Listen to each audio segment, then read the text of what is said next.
Di tengah hiruk-pikuk Batavia kolonial, di mana aroma rempah-rempah bercampur dengan bau asap cerutu Belanda, hidup seorang wanita yang kecantikannya legendaris, Nyai Dasima. Bagi para pria, pesonanya ibarat madu manis yang menggoda, siap disedot setiap saat tanpa pernah habis. Dasima, gadis desa dari kahuripan yang miskin, tapi berjiwa tegar, enggan terperangkap dalam jerat kemelaratan. Ia memilih jalan yang penuh godaan, menjadi selir Tuan Edward, seorang tuan tanah Belanda yang kaya raya. Sebagai imbalan atas pengabdiannya, ia dianugerahi gelar Nyai yang prestisius, disandang bangga di depan namanya. Dari ikatan rahasia itu, lahir seorang putri mungil bernama Nancy, cahaya harapan di tengah bayang-bayang dosa. Senang hatinya Tuan Edward, ia membangun sebuah rumah megah di Pejambon untuk Nyai Dasima, lengkap dengan pasukan pembantu yang sigap memenuhi setiap keinginannya, dari menyajikan teh panas hingga mengipasi lelap tidurnya. Namun,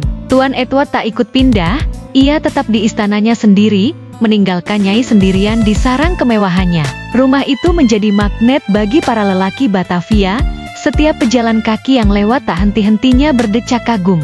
Mata mereka tertarik pada siluet anggun pemiliknya. Sayang, tak ada yang berani mengetuk pintu mereka, hanyalah penonton tak berdaya, tanpa undangan atau alasan untuk mendekat. Lalu, masuklah seorang pemuda bernama Samyun, yang nasibnya seolah ditentukan oleh bintang keberuntungan. Ia punya paman berpangkat tinggi, Komandan Onder Distrik Gambir di Kesatuan Tentara Belanda. Berkat nama besar paman itu, Samyun mendapat kesempatan emas untuk memasuki rumah Pejambon. Saat bertatap muka dengan sang nyonya rumah Nyai Dasima yang memesona, jantung Samyun berdegup kencang, bagai disambar petir asmara. Cantiknya bagai Dewi Sinta keluar dari lakon wayang Ramayana, gumamnya dalam hati, tak percaya mata sendiri. Sejak hari itu, Samyun seperti terhipnotis. Ia bolak-balik menyambangi rumah Haji Salihun di Pecenongan, memohon ilmu pelet rahasia yang konon tak pernah gagal. Tak cukup itu, ia merogoh saku untuk menyuap Mak Buyung, salah satu pembantu setia Nyai Dasima, agar mencuri sehelai rambut panjang miliknya. Dengan tangan mantir, Samyun merapal mantra pelet dari Haji Salihun. Dan, sungguh ajaib, sihir itu mengenai sasaran tepat. Nyai Dasima, yang dulu melihat pria Batavia sebagai bayangan samar,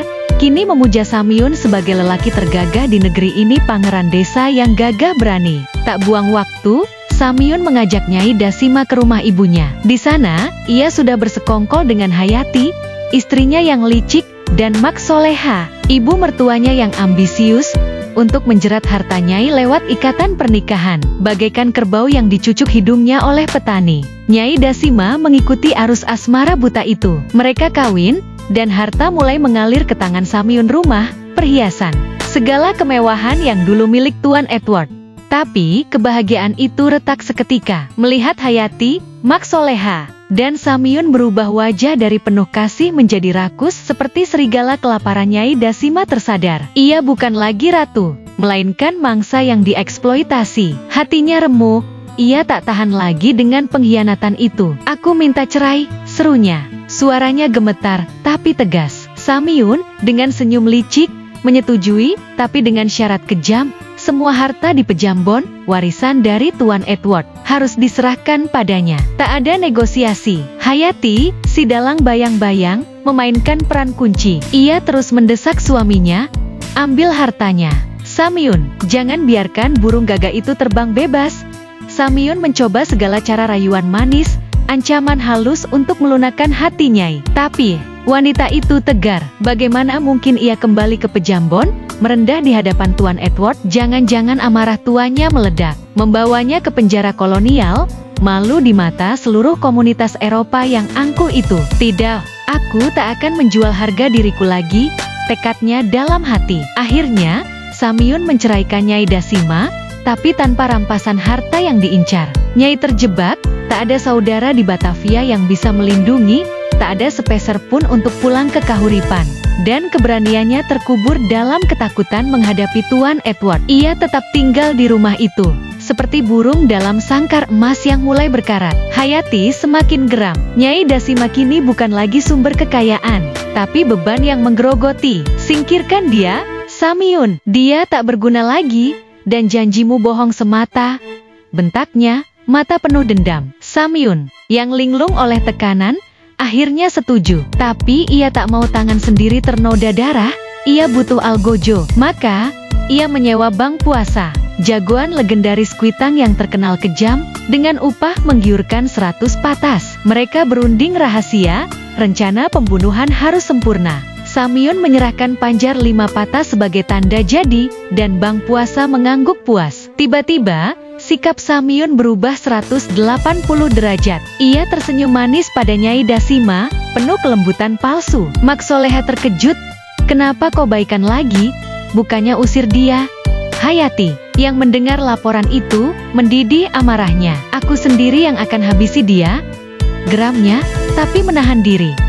Sikap simpati Samyun itu membangkitkan semangat Nyai. Hatinya yang luka mulai mencair, menyemai benih kasih baru. "Mari ke kampung Ketapang.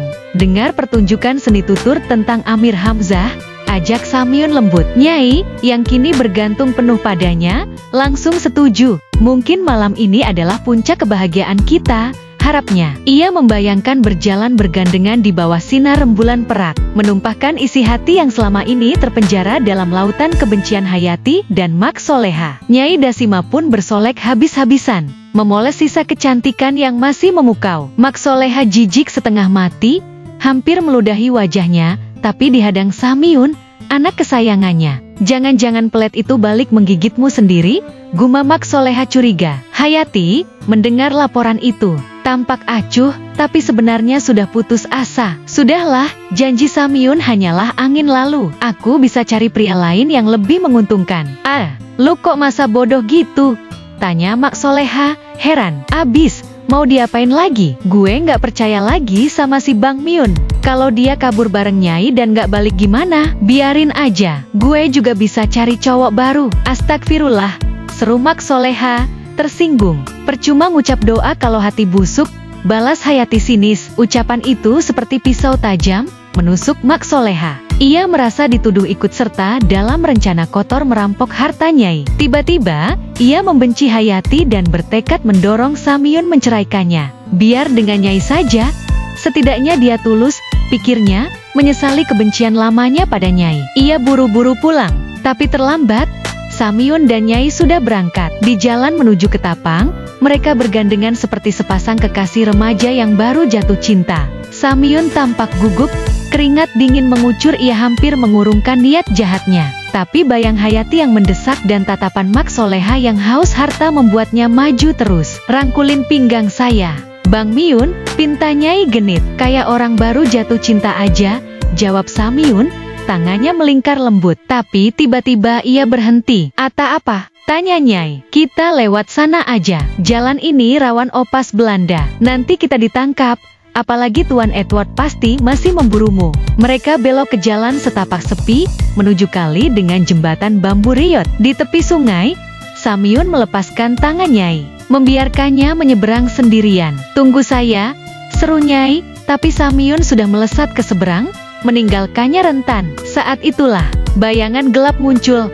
Bang Puasa, si jagoan kekar, menyergap dari balik semak. Pukulan maut pertama meleset Nyai sempat melangkah, tapi hantaman kedua mendarat di punggungnya, sakitnya seperti api neraka. Ia menjerit memanggil Samyun dari seberang. "Samyun dingin, ajalmu sudah tiba, pasrahkan saja." Nyai berlari putus asa, tapi nasib sial menimpanya. Pukulan telak Bang Puasa menghantam tengkoraknya, ia ambruk seperti daun kering dihembus angin gurun. Mata kanannya melotot penuh kengerian. Lidah terjulur setengah putus tergigit gigi rapat, darah menyembur dari hidung dan mulut. Tak puas, Bang Puasa mengayunkan golok, menggorok lehernya dalam. Darah memercik bagai air mancur merah, menyembur dari urat leher yang terbelah. Tamat sudah riwayat Nyai Dasima, korban cinta palsu dan keserakahan tak berujung. Samyun terpaku sesaat, lalu mendekati mayat itu. Kenangan manis bersama Nyai melintas seperti gulungan film lama, membuat air matanya menetes. Ia dan Bang Puasa berbisik sebentar, lalu melemparkan jasad itu ke arus Ciliwung yang gelap. Tubuh Nyai hanyut, tak berdaya. Peristiwa mengerikan itu tak luput saksi. Si Kuntum, pendamping Bang Puasa, melihat semuanya, tapi bungkam ketakutan ancaman jagoan itu lebih menakutkan daripada polisi. Di balik pepohonan seberang, Musanib dan Ganip yang sedang memancing menyaksikan jelas tubuh mereka gemetar dan bersembunyi. Tak jauh, istri Musanib mendengar jeritan dari rumah bambunya. Ia mengintip celah dinding, lalu mundur ketakutan agar tak ketahuan. Akhirnya, bangkai Nyai tersangkut di tangga mandi Tuan Edward, pria yang dulu memeliharanya. Tuan itu terkejut, wajahnya pucat. Ia segera lapor polisi, mengaku Nyai sebagai istrinya sah. Kasus ini meledak.